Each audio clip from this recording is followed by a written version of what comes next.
Civil सेवा परीक्षा की तैयारी कर रहे मेरे सभी प्यारे नौजवान साथियों, नमस्कार। फ्रेंड्स, आज मैं आप सबसे प्री 2025 की तैयारी के बारे में कुछ बातें करने जा रहा हूँ। इससे पहले बुधवार के ही दिन मैंने इस विषय पर आप सबसे अपने कुछ विचार साझा किए थे, जिसके अंतर्गत मैंने आप सबको बताया था कि प्री एग्जामिनेशन के लिए मुख्यतः 5 जो सब्जेक्ट होते हैं वे मूल स्तंभ का काम करते हैं और आपको अपनी तैयारी के दौरान इन पर सबसे ज़्यादा जोर देना चाहिए। यदि आप इन 4 प्लस पर्यावरण 5 अगर इनकी तैयारी अच्छे से कर लेंगे तो आप मान करके चलिए कि लगभग लगभग आपकी 60 to 65% तैयारी हो चुकी होगी। वे सब्जेक्ट कौन से हैं? मैं रिपीट कर दे रहा हूँ। Economics, political science, geography, history, ये 4 सबसे इम्पॉर्टेंट सब्जेक्ट हैं और पांचवा है जो अब प्रोमिनेंट होता जा रहा है, वह है एनवायरनमेंट का। मैं इसमें करंट अफेयर्स को लेकर के नहीं चल रहा हूँ, क्योंकि करंट अफेयर्स एक ऐसा सब्जेक्ट है जो एक तरीके से प्रवाह की तरह होना चाहिए। जैसे नदी में जल लगातार बहता रहता है, आपकी प्रिपरेशन उसी पैटर्न पर होना चाहिए। अगर आप सोचेंगे कि अब उसकी तैयारी कर लेंगे तो मुझे लगता है कि ये थोड़ा-सा मुश्किल काम होगा, लेकिन फिर भी अगर नहीं है तैयारी आपकी तो करनी तो होगी ही और करनी भी चाहिए। लेकिन यदि आप शुरू से तैयारी कर रहे होंगे, तो अलग से इसके लिए कोई मेहनत करने की अब ज़रूरत नहीं है। आप बस थोड़ी-सी उन पर नज़र मार लें, रिवीज़न जैसा बात बन जाएगी। दोस्तों, अब मैं आपको जो समय बचा हुआ है, उस बचे हुए समय के आधार पर सब्जेक्ट के रूप में या तैयारी के रूप में आप कह लीजिए कि आपका टाइम टेबल किस तरीके का होना चाहिए, इसके बारे में बस संकेत देने जा रहा हूँ। मैंने संकेत शब्द का इस्तेमाल किया है, जानबूझकर मैं संकेत शब्द का इस्तेमाल कर रहा हूँ, क्योंकि मैं नहीं चाहता कि मैं कोई ऐसी बात कहूँ, दावे के साथ कहूँ कि बस आप तो ये कर लीजिए, आपका हो जाएगा। ऐसा मैं बिल्कुल भी कहने की हिम्मत नहीं जुटा पाता और सच पूछिए तो कहने की गुस्ताखी करने की हिम्मत नहीं जुटा पाता। आप सबके तैयारी के अपने अपने स्तर हैं, आप सबकी अपनी अपनी क्षमताएं हैं और अभी तक आप कितनी तैयारी कर चुके हैं, उनकी अलग अलग स्थितियां हैं। इसलिए एक जैसी बात कह के आप सबको एक ही रास्ते पर धकेल देना मुझे लगता है कि ज़्यादा व्यावहारिक नहीं होगा। इसलिए प्लीज़ जो बातें मैं आप सबको बताने जा रहा हूँ, उसे आप एक मोटी-मोटी रूपरेखा के रूप में लें, एक आउटलाइन के रूप में लें। अब इस आउटलाइन में रंग आपको अपने ढंग से भरने हैं, अपनी ज़रूरत के हिसाब से भरने हैं। राइट? मुझे लगता है कि अब जो समय आपका आपके पास बचा हुआ है, प्री एग्जामिनेशन की बात मैं कर रहा हूँ और मेंस को अब मैं बिल्कुल किनारे कर दे रहा हूँ। देखिए, अगर समय हो तो मेंस में जो आपने ऑप्शनल लिया हुआ है, थोड़ा सा समय आप उसे दे सकते हैं। और मैं आपको बता चुका हूँ कि चाहे आपकी तैयारी का स्तर अभी जो कुछ भी हो, आपको अखबार पढ़ना नहीं छोड़ना चाहिए। हाँ, आप करंट अफेयर्स को लेकर के जो दूसरी तैयारियां कर रहे हों, आप भले ही उन्हें विराम दे दें। जैसे न्यूज़ सुनना, चलिए छोड़ दीजिए, कोई फ़र्क नहीं पड़ता है, ज़्यादा फ़र्क नहीं पड़ेगा। कोई फ़र्क नहीं पड़ता है तो कहना ठीक नहीं होगा, ज़्यादा फ़र्क नहीं पड़ेगा। आप न्यूज़ चैनल्स पर देख रहे होंगे आधे घंटे, पौन घंटे, उसे आप अभी विराम दे सकते हैं। करंट अफेयर से रिलेटेड मैगज़ीन पढ़ रहे होंगे, आप उन्हें छोड़ सकते हैं, बाद में पलट सकते हैं। लेकिन एक अखबार जो नेशनल लेवल का है, उसे आप ज़रूर पढ़िए। हाँ, आपके पास अगर समय की कमी है, तो उस अखबार में लगने वाले समय की आप कटौती कर सकते हैं। उदाहरण के तौर पर मान लीजिए कि अभी आप अखबार को 45 मिनट देते थे, तो आप कटौती कर दीजिए, 15-20 मिनट में उसे निपटा दीजिए। बस नज़र मार लीजिए, थोड़ा सा एडिटोरियल वाला पेज देख लीजिए, अगर किसी इम्पोर्टेंट टॉपिक पर एडिटोरियल है तो उसे पढ़ लीजिए। एडिटोरियल आर्टिकल्स देख लीजिए, ठीक ठाक लगते हैं। अगर बड़ा आर्टिकल है और आपको अंदर से बेचैनी हो रही है कि इसमें समय ज़्यादा लगेगा, तो कोई बात नहीं, उसे काट करके रख लीजिए, बाद में पढ़ लीजिएगा। लेकिन जो प्रवाह होता है करंट अफेयर्स का, प्लीज़ वो बना रहना चाहिए। देखिए, करंट अफेयर, करंट का मतलब क्या होता है? करंट का मतलब होता है धारा, प्रवाह। तो प्रवाह तो बना ही रहना चाहिए। बस इसलिए मैं खासकर ये बात कह रहा हूँ। फ्रेंड्स, आपके लिए एक उपयोगी सूचना।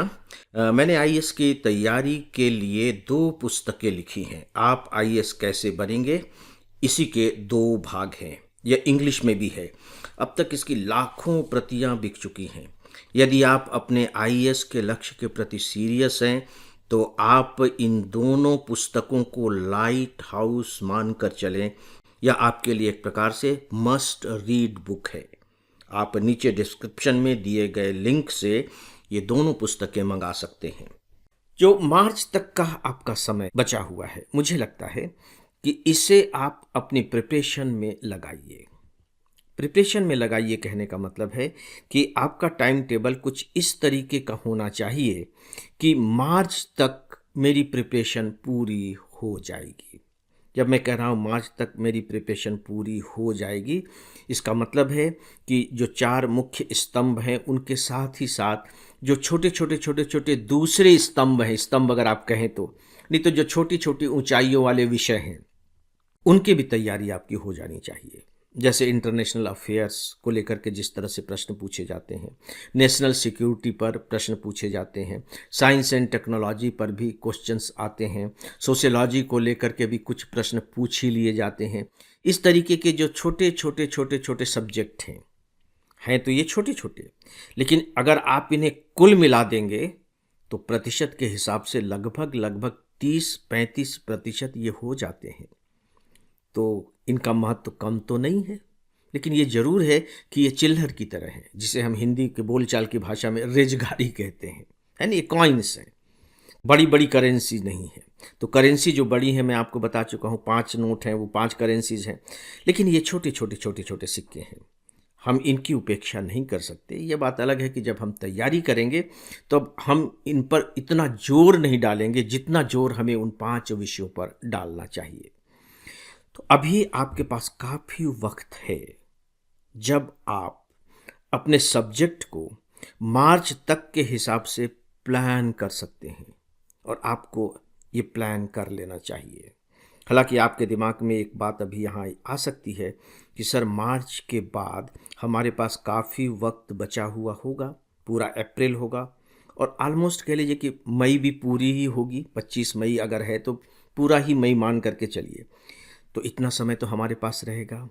इस दौरान क्या हम खाली बैठेंगे? नहीं, मैं आगे चल करके आपको बताऊंगा कि ये जो 2 महीने का जो वक्त होगा ऑलमोस्ट, इन महीनों में आपको क्या करना चाहिए। जी हाँ, मैं फिर से शब्द का इस्तेमाल कर रहा हूँ, क्या करना चाहिए, क्या करना होगा शब्द का मैं इस्तेमाल नहीं कर रहा हूँ। एक बात मैं यहाँ ज़रूर कहना चाहूँगा, इसीलिए मैंने इन बचे हुए 2 महीनों की बात कही है। बचे हुए यानी कि अप्रैल और मई के महीने की, मार्च के बाद बचे हुए महीने की, क्योंकि अगर मैंने इसमें थोड़ी सी लिबर्टी दे दी तो मुझे मालूम है कि आप लोगों के जो सोचने का जो दायरा है वो फैल जाएगा, और वो लिबर्टी इस तरह का लेने लगेगा, आपकी जो सोचने का तरीका है कि यार चलो कोई बात नहीं, मार्च में नहीं होगा तो अप्रैल के फर्स्ट वीक तक पूरा कर लेंगे। और बाई द वे, अगर अप्रैल के फर्स्ट वीक तक नहीं हो पाता है तो कोई बात नहीं, अप्रैल मिड तक तो हम बिल्कुल कंप्लीट कर लेंगे। प्लीज़ प्लीज़ एंड प्लीज़, इस तरह के थॉट्स सभी के दिमाग में आते हैं जिन्हें मैं पलायनवादी विचार कहता हूँ। पलायनवादी यानी कि जो कुछ भी हमें अभी करना है उससे हम भागने की कोशिश कर रहे हैं, लेकिन सीधे सीधे तो भागना संभव नहीं हो पाता है। तो फिर क्या करें? हम अपने को समझाते हैं अच्छे तरीके से, और बहुत ही सॉलिड लॉजिक तरीके से अगर हम अपने आप को समझा लें, यथार्थ तरीके से, तब तो बात ठीक है। लेकिन नहीं, हम अनरियलिस्टिक तरीके से अपने को रियलिस्टिक रूप में समझाते हैं। मतलब इस तरह के हम तर्क देते हैं कि लगता है कि यार ये तो बात बिल्कुल सही है, ऐसा भी तो किया जा सकता है, लेकिन इनफैक्ट वो जो तर्क होते हैं वो अनरियलिस्टिक होते हैं, वो धोखा देने वाले होते हैं। और मज़ेदार बात यह है कि ये जो धोखा देने का काम है कोई दूसरा नहीं कर रहा है, आपका कोई मेंटर नहीं कर रहा है, आप खुद कर रहे हैं। और अभी जो मैंने ये बात कही है ना, इसे आप केवल प्री पर ही अप्लाई मत कीजिएगा। आप इसे तब तक अप्लाई करते रहिएगा जब तक आप सिविल सर्विस के अपने लक्ष्य को हासिल नहीं कर लेते, और यहाँ तक कि जिस दिन आप सिविल सर्वेंट बन जाएंगे या इस परीक्षा से अपने आप को मुक्त कर लेंगे, तब जीवन में तो आगे बढ़ेंगे ना। उस समय भी आप इसे अप्लाई करते रहिएगा, आपके जीवन का स्वरूप बिल्कुल बदल जाएगा।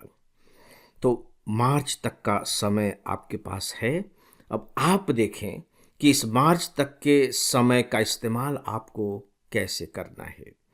एक बात ज़रूर मैं आप सबसे कहना चाहूँगा यहाँ विशेष रूप से, और वो यह कि अपने पिछले लेक्चर में मैंने आप सबसे कहा था कि अब वह वक्त आ गया है जब आपको फोकस्ड तरीके से स्टडी करनी चाहिए, यानी कि जो अपना समय है पूरी तरह से अब प्री एग्ज़ामिनेशन के प्रिपरेशन को डिवोट करना चाहिए। आपके जो पढ़ने के घंटे हैं अब थोड़े से बढ़ जाने चाहिए। आप जो दूसरे काम कर रहे हैं उनमें थोड़ी सी कटौती कर लीजिए, और यदि आप कहीं नौकरी कर रहे हैं तो अभी तो छुट्टी मत लीजिए, हाँ उसके लिए आप मई को रखिए। लेकिन यदि संभव हो सके तो मार्च में नहीं, अप्रैल में उसको शामिल कर लीजिए, यानी कि अप्रैल मई में आप छुट्टी लेने की कोशिश कीजिए। इस बात को कतई मत भूलिएगा फ्रेंड कि जो प्री एग्ज़ामिनेशन है ये बहुत कठिन एग्ज़ामिनेशन है। इसको क्वालिफाई करना आसान नहीं है, जैसा कि कुछ लोग कह देते हैं कि बहुत आसान है। ये एक बहुत कठिन स्टेज है, इसलिए बहुत ज़रूरी है कि आप इसको सीरियसली लें और जितना ज़्यादा इसके लिए कर सकते हो उतना ज़्यादा करें, और कुछ इस तरीके से करें कि मेंस की भी तैयारी इसी चरण में होती चले। और यदि आप फोकस्ड तरीके से प्रिपरेशन करने लगेंगे प्री की, तो मान करके चलिए कि मेंस की तैयारी होने ही लगेगी, क्योंकि मेंस की अच्छी तैयारी किए बिना मुझे जो लगता है प्री की अच्छी तैयारी हो ही नहीं सकती। तो मैंने सजेशन के तौर पर आप सबसे कुछ बातें शेयर की हैं। मुझे पूरा यकीन है कि आप मेरी बातों पर गंभीरता से एक बार तो ज़रूर विचार करेंगे। इसके बाद फिर आपके ऊपर है, आप उसमें से क्या स्वीकार करते हैं क्या नहीं स्वीकार करते हैं, यह बिल्कुल आपका अधिकार है। और मैं चाहूँगा भी कि आप सब अपने अपने हिसाब से अपना अपना प्लान तैयार करें। मैं तो आपको केवल एक आउटलाइन प्रोवाइड कर रहा हूँ। तो फ्रेंड्स, इस विषय पर बस इतना ही, और अब डेली ऑडियो लेक्चर को यहीं समाप्त करता हूँ। नमस्कार।